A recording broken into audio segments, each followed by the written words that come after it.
Nós vamos dar continuidade à série de mensagens sobre a salvação.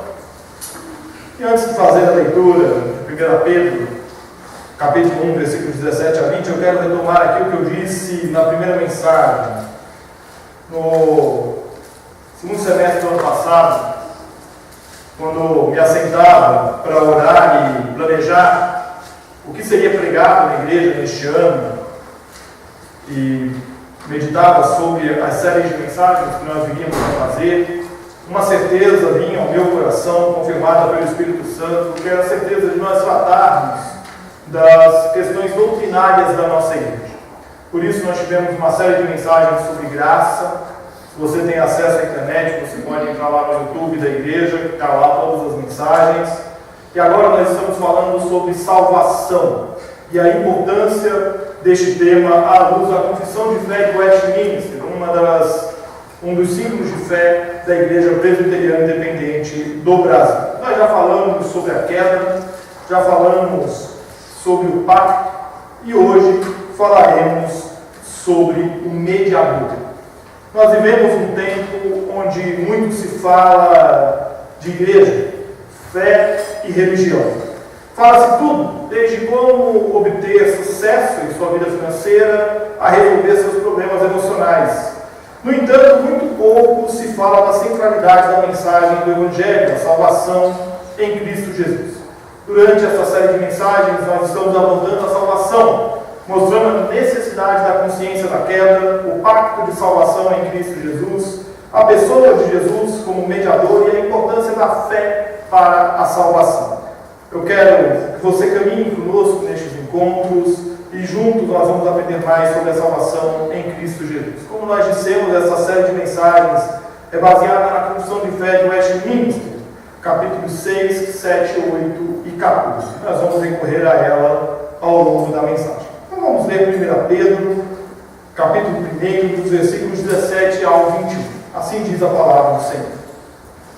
Ora, se invocais como Pai aquele que sem acepção de pessoas julga segundo as obras de cada um, portai-vos com temor durante o tempo da vossa peregrinação, sabendo que não foi mediante coisas corruptíveis, como prata ou ouro, que fostes resgatados do vosso fútil procedimento que vossos pais empregaram, mas pelo precioso sangue, como de cordeiro sem defeito e sem mácula, o sangue de Cristo, conhecido com efeito antes da fundação do mundo, porém manifestado no fim dos tempos por amor de vós, que, por meio dele, tendes fé em Deus, o qual ressuscitou dentre os mortos e lhe deu glória, de sorte que a vossa fé e esperança estejam em Deus. Hoje nós vamos falar sobre o mediador. Nós vimos que a queda afastou o homem de Deus. Nós vimos que o pacto de Deus com o homem garante a salvação e que tal pacto se dá em Cristo Jesus. Ele é o escolhido e enviado de Deus para nos reconciliar de maneira única e eficaz. Muitas ditas igrejas afirmam em suas teologias e bases doutrinárias que Jesus é o único mediador. No entanto, em suas práticas, o que vemos é a figura de santos, de pastores, de bispos, apóstolos, missionários, colocando-se como intermediador entre o homem e Cristo. O que nós veremos hoje é que Jesus é o único que nos coloca em contato direto com Deus e com a sua vontade. A Confissão de Fé de Westminster trata no capítulo 8 de Cristo, o mediador. Nele, em 8 itens, são abordadas as questões concernentes ao mediador. Nós vamos nos debruçar sobre estes itens e compreender melhor a necessidade de reconhecer Cristo como mediador. Vamos ver o primeiro deles? Vamos ver todos juntos? Aprove a Deus, em seu eterno propósito, escolher e ordenar o Senhor Jesus, seu Filho unigênito, para ser o mediador entre Deus e o homem, profeta, sacerdote e rei, o cabeça e salvador de sua igreja, o herdeiro de todas as coisas e o juiz do mundo. Deu-lhe desde povo para ser sua semente, e para, no tempo devido, ser por ele remido, chamado, justificado, santificado e glorificado. A escolha do mediador não partiu de vontade humana. Foi Deus, em seu imenso amor e misericórdia, que escolheu um mediador e enviou este mediador para a humanidade. Tal mediador é ninguém menos que o seu Filho. A confissão de fé o descreve como profeta, aquele que vem proclamar a verdade de Deus. O descreve como sacerdote, escolhido como sumo sacerdote, o que vem para unir com Deus de uma vez por todas. O descreve como rei, que governará o universo para todo sempre. O descreve como cabeça e salvador da igreja, a resgatar e reger os que são seus. Como herdeiro de todas as coisas, ele é descrito, o que vai assumir toda a criação de Deus para regê-la. Ele é descrito como juiz do mundo, que irá julgar e exercer o juízo. Estas características são a essência do mediador, a quem Deus confia um povo que será remido, chamado, justificado, santificado e glorificado. Vamos continuar olhando para a confissão de fé. Vamos ler o item 2.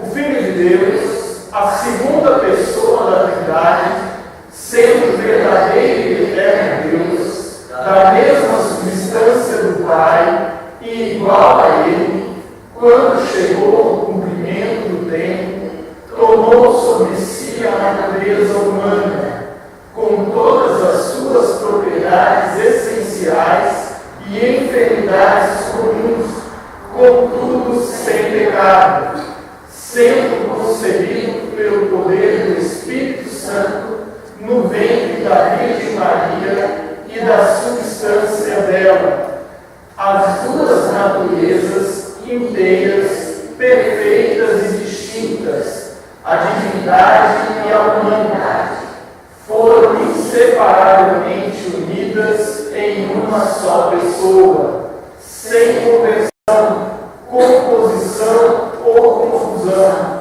Essa pessoa é verdadeiro Deus e verdadeiro homem, porém um só Cristo, o único mediador entre Deus e o homem.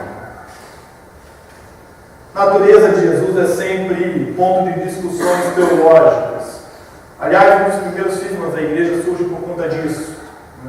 No início do cristianismo há uma discussão muito grande se Jesus ele era 100% humano ou ele era 100% Deus, e se ele era 100% Deus, como ele expiaria os pecados, visto que ele não veio em forma humana, que o que transitou pela Judéia não foi um corpo vivo, mas foi um espírito personificado, um Deus personificado. Nós somos seguros em afirmar que Jesus é a segunda pessoa da Trindade e que ele assumiu a condição de humano em sua plenitude, exceto o pecado.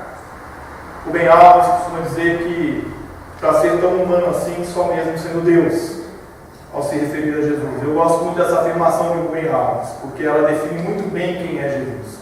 Jesus é aquilo que nós fomos antes da queda e aquilo que nós seremos na eternidade como seres humanos. A sua concepção foi um milagre e nele reside a natureza divina e humana. A natureza divina de Jesus é inseparável de sua natureza humana. Ele é perfeito Deus e perfeito homem, e o único mediador entre Deus e o homem. Nada, nem ninguém pode nos unir com Deus, só Jesus. E isso acontece para que se cumpra o que está nas Escrituras. O seu Filho vem, sem pecado, para ser achado diante de nós e diante de Deus, sem nenhum pecado, para que, assim como por um só homem entrou o pecado no mundo, por um mesmo homem, um único homem, há salvação para todos. Vamos continuar olhando para a confissão de fé. O Senhor Jesus, em sua natureza humana, unida à divina, foi santificado e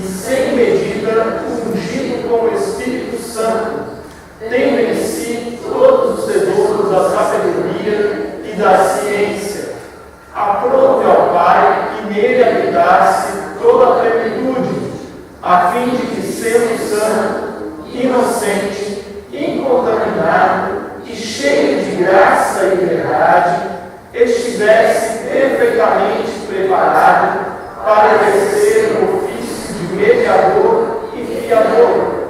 Este ofício ele não tomou para si, mas para ele foi chamado pelo Pai, que lhe pôs nas mãos todo o poder e todo o juízo, e lhe ordenou que os exercesse. Jesus veio com uma missão clara e definida: reconciliar com Deus o que o pecado havia quebrado. Ele é escolhido pelo Pai para cumprir tal missão. E ungido pelo Espírito Santo, ele a cumpre fielmente. Tal fidelidade a demonstrou vivendo de maneira justa e santa aqui na terra, não sendo corrompido pelo pecado e cumprindo as obras que o Pai lhe determinara. Jesus não escolheu tal função. Foi o Pai que o mandou. E ele obedeceu. Foi o Pai que determinou que ele viesse. E ele obedientemente cumpriu. E o Pai lhe deu o poder. E o poder dado por Deus, ele não o usurpou, mas ele fielmente o usou para cumprir o propósito de Deus. Ele é o enviado do Pai, o Filho que vem para nos unir com Deus. Vamos continuar olhando a confissão de fé. Vamos ver juntos. Este ofício o Senhor Jesus empreendeu voluntariamente para que pudesse exercê-lo. Foi feito sujeito à lei, a qual ele cumpriu perfeitamente. Padeceu imediatamente em sua alma os mais cruéis tormentos e em seu corpo os mais penosos sofrimentos. Foi crucificado e morreu. Foi sepultado e ficou sob o poder da morte, mas não viu a corrupção. Ao terceiro dia ressuscitou dos mortos com o mesmo corpo que tinha padecido. Com esse corpo subiu ao céu, onde está sentado à destra do Pai, fazendo intercessão.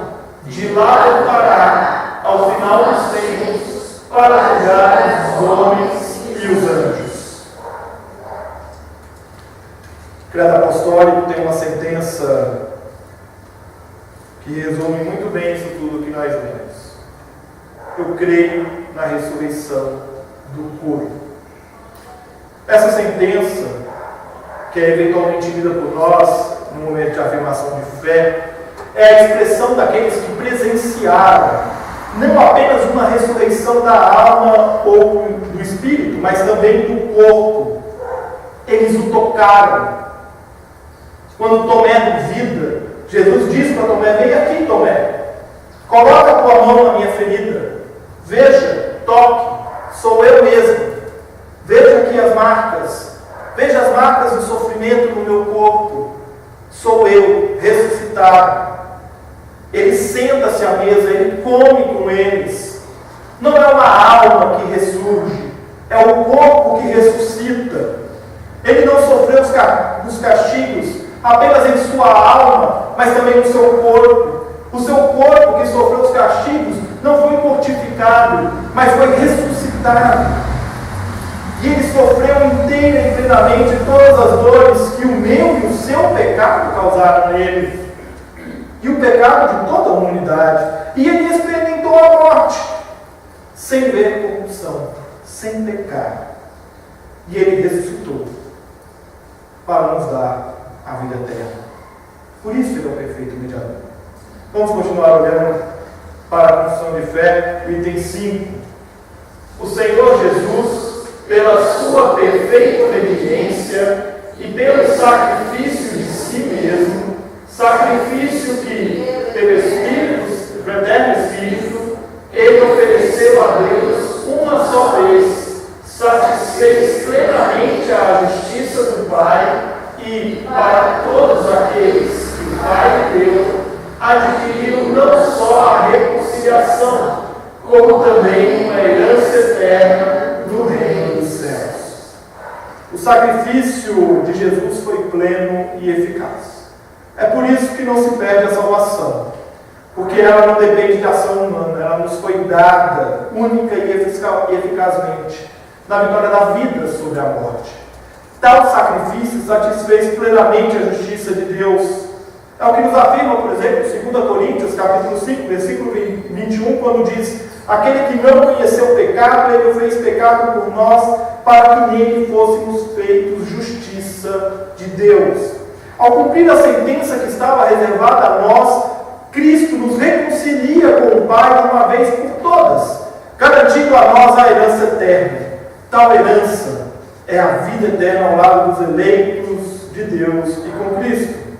É o que Jesus afirma em João 17,2, quando ele diz: assim como lhe conferiste autoridade sobre toda a carne, a fim de que ele conceda a vida eterna a todos os que lhe deste. Não tem outro caminho. Não há outro caminho para a vida eterna que não seja Cristo Jesus. Vamos continuar olhando para a construção de Fred Lashminis, ele tem 6, todos juntos.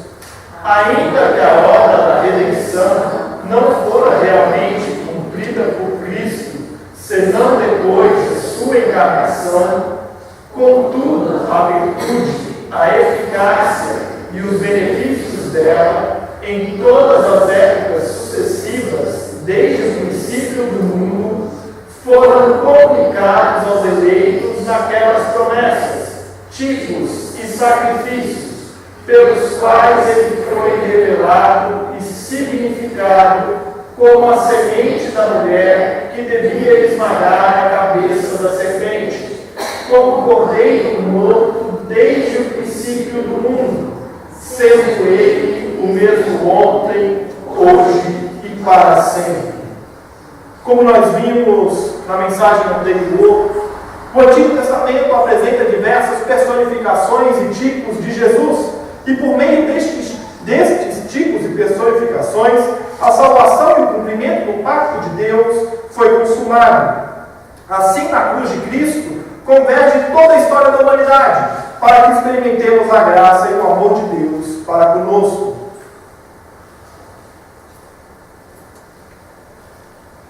Portanto, mais uma vez, àqueles que viveram antes de Cristo, não lhes foi negada a salvação, mas sim lhes oferecida a salvação por meio da personificação dos mandamentos, das promessas, da lei. Ele, e em Cristo nós temos então o único mediador entre Deus e os homens. E ele vem no tempo oportuno, no tempo determinado por Deus. Vamos continuar no item 7, todos juntos. Cristo, na obra de mediação, age de conformidade com as suas duas naturezas, cada uma fazendo o que lhe é próprio. Contudo, em razão da unidade de sua pessoa, o que é próprio de uma natureza é, às vezes, na Escritura, atribuído à pessoa denominada pela outra natureza. O que a confissão de fé está nos dizendo pode parecer um tanto quanto confuso no primeiro momento, mas o que ela está dizendo é que Jesus foi transformado na ressurreição e levado a um novo período de sua existência gloriosa como Filho de Deus. E tal transformação se dá por conta de sua natureza humana e divina. Nós não podemos jamais separar uma natureza da outra. Jesus Cristo é 100% homem e 100% Deus. E quando ele fala como sendo 100% homem e 100% Deus. E é difícil para a gente olhar para o Evangelho e falar assim: quando ele dá a bronca em Maria nas bodas de Caná, é o 100% homem. Mas quando ele fala, bem-aventurados, é o 100% Deus. Não há como fazer essa distinção. As duas naturezas existem nele e formam o que ele é. Vamos, por fim, olhar para o item 8. Todos juntos. Cristo, com toda certeza e eficazmente, aplica e comunica a salvação a todos aqueles para os quais ele a adquiriu. Isso ele consegue fazendo intercessão por eles e revelando-lhes na palavra e, por essa, os mistérios da salvação, persuadindo-os eficazmente pelo seu Espírito a crer e a obedecer, governando o coração deles pela sua palavra e pelo seu Espírito, vencendo todos os seus inimigos por meio de sua onipotência e sabedoria, da maneira e pelos meios mais condizentes com a sua admirável e inescrutável dispensação. Aqui a confissão de fé nos revela uma das grandes atribuições da Igreja de Cristo. Não está escrito ali, mas ela está nos dizendo. A nós, Igreja, eleitos de Deus, compete adorar a Deus e anunciar a salvação. A persuasão, o chamado e a conversão são papéis do Espírito Santo na vida da pessoa. A nossa função no trabalho de conversão da pessoa é anunciar o Evangelho. É Cristo que nos chama e nos coloca diante do Pai de maneira eficaz e definitiva. Um dia o Evangelho foi pregado a você. Se você, assim como eu, nasceu num lar cristão, você nasceu ouvindo o Evangelho. Você ouve o Evangelho desde a barriga da sua mãe. Você ouve o Evangelho desde sempre. E este Evangelho foi pregado. Mas num determinado momento, este Evangelho fez sentido na minha vida. E não foi porque eu fui convencido por uma mensagem, ou porque você foi convencido por uma estrutura teológica muito bem montada, mostrando por A mais B quais são as consequências do pecado, o pacto e a salvação. Mas é porque o Evangelho te alcançou de uma maneira que você não teve alternativa, você não teve o que fazer. E aí você e eu nos rendemos a este Evangelho. E nós nos dedicamos a Ele, nós nos entregamos a Ele. Não porque eu ou você quiséssemos, mas porque não havia outra alternativa diante da ação do Espírito Santo. E de fato não há. É por isso que o nosso dever como igreja é vir ao templo para adorar, é estar aqui juntos cultuando a Deus, é estar aqui juntos adorando o nosso Deus e Pai. Mas é o nosso dever também como cristãos anunciar o Evangelho. E talvez nessa hora você se sinta um pouco confuso, ou uma interrogação na sua cabeça, mas pastor, como eu faço para anunciar o Evangelho? Eu te recomendo ler a pastoral do boletim deste mês. Ali, ele mostra como o Evangelho pode ser anunciado. Há grupos pequenos, há grupos maiores, individualmente, em casa, no trabalho, no bairro. Há um trecho de um livro chamado A Trelice e a Videira, da editora Fiel. Eu recomendo a leitura, se você quiser ler aqui deste livro, ele é muito bom. E ele fala exatamente deste papel da igreja. Não adianta nada a gente vir aqui pensando que nós estamos aqui para resolver os nossos problemas, porque nós estamos aqui única e exclusivamente para adorar o nosso Deus. Essa é a função da igreja. Essa é a nossa função no domingo à noite. Olhar para Deus e adorá-lo pelo que Ele é. Os nossos problemas não são nossos. E como é difícil a gente conviver com isso, com essa verdade. Porque são nossos problemas, né? O problema é meu. Você não sabe a dimensão do meu problema. Eu não sei a dimensão do seu problema para você. E no entanto, Cristo, o mediador, Ele está dizendo para mim e para você: traga aqui, coloque diante de mim. Deixa esse fardo aí comigo. Toma aqui o meu. Que o meu é muito mais tranquilo. O meu é a adoração. O meu é anunciar o Evangelho. Hoje de manhã na escola dominical, a Raquel falava um pouco sobre isso, na lição sobre os Efésios, na carta aos Efésios, no capítulo 4. Ela dizia da importância que é o chamado de cada um de nós para anunciarmos o Evangelho. Ele deu este dom a cada um de nós. Existem pessoas que são muito mais intrépidas nisso? Existem. No entanto, nós precisamos perder a vergonha de falar do Evangelho. O politicamente correto vem nos podando nesse sentido. Então eu não vou falar do Evangelho porque é um direito dele ter a religião dele e crer no que ele quiser acreditar. Sim, é um direito dele, pode ficar à vontade, não tem problema nenhum, mas eu não vou deixar de dizer que quem salva é Jesus Cristo, que não tem outro caminho. E a nossa vida tem que ser a expressão disso. Porque Cristo nos coloca de maneira eficaz e definitiva diante do Pai, para que nós possamos, no domingo à noite, vir aqui e adorar, e obedientemente falarmos do amor de Deus. E como fruto desta salvação, nós passamos a crer e a obedecer à vontade de Deus. O que Jesus nos ensina, e se o que nós devemos ser é Cristo, é a imagem e semelhança de Cristo, se o que nós devemos ser é a imitação de Cristo todos os dias, o que Ele nos ensina de mais precioso é a obediência. A obediência à vontade do Pai. A obediência àquele que pagou um alto preço enviando o seu Filho. Ele podia ter usado qualquer outro meio, mas Ele manda o seu Filho para nos salvar.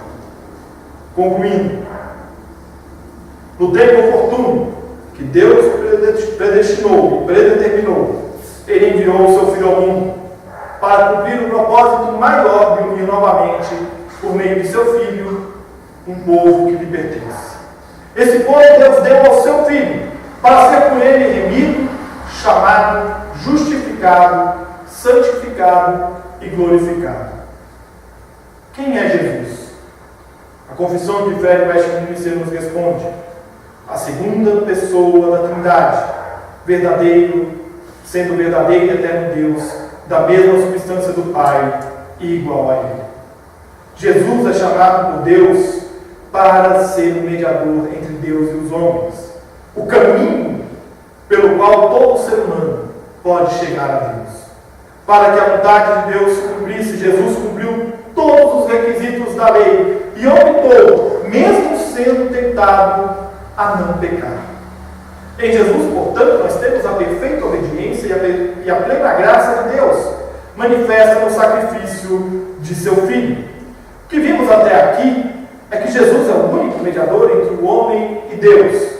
Foi escolha do Pai enviar seu Filho e dar a Ele o poder de nos salvar. Esta é a maior verdade da nossa fé. Jesus Cristo salva. Não há nada que possa nos garantir a salvação. Somente Jesus pode nos salvar. E uma vez alcançados pela graça de Deus, nós não podemos mais nos calar diante de tamanho amor de Deus por nós.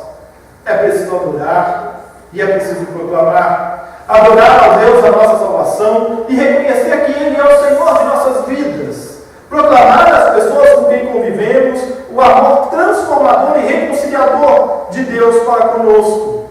Este é o nosso ministério. Adorar e proclamar. Para isso nós somos reconciliados com Deus.